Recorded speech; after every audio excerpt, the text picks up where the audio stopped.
রস, Monika, Chandler, Phoebe, Rachel, জয়ী এই নামগুলোর সাথে জড়িয়ে রয়েছে কোটি দর্শকের আবেগ। ৬ বন্ধুর বন্ধুত্ব, প্রেম, হাস্যরস এবং জীবনের নানা রঙের বাহারি অভিজ্ঞতা নিয়ে নির্মিত ফ্রেন্ডস এমন একটি সিরিজ যা আজও অনেকের স্মৃতিতে অমলিন। তাই তো চ্যান্ডলার বিং চরিত্রখ্যাত ম্যাথিউ পেরির অকস্মাৎ মৃত্যু আজও ভক্তদের হৃদয়ে গভীর ক্ষত হয়ে আছে।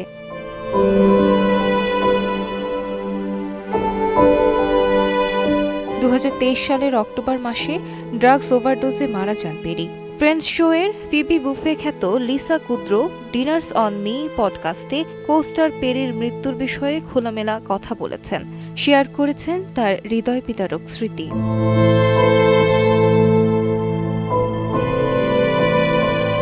কুদ্রো স্মরণ করেছেন, পেরির সঙ্গে মৃত্যুর আগে তার একটি বিশেষ কথোপকথন হয়েছিল। পেরি বলেছিলেন, এটা আশ্চর্যজনক হবে না, কিন্তু এটা হবে একটা ধাক্কা। তার মৃত্যুর পর কুদ্রো বুঝতে পারেন পেরির এই কথাই সঠিক ছিল। পেরির অকস্মাৎ মৃত্যু তাদের কাঁপিয়ে দিয়েছিল। কুদ্রো এই শোক কাটিয়ে উঠতে শোটি আবার দেখা শুরু করেন। ফ্রেন্ডস শুধু একটি শো নয়, এটি বন্ধুত্বের এক চিরন্তন অনুভূতির নাম। আলিশা ইসলাম, সময় সংবাদ।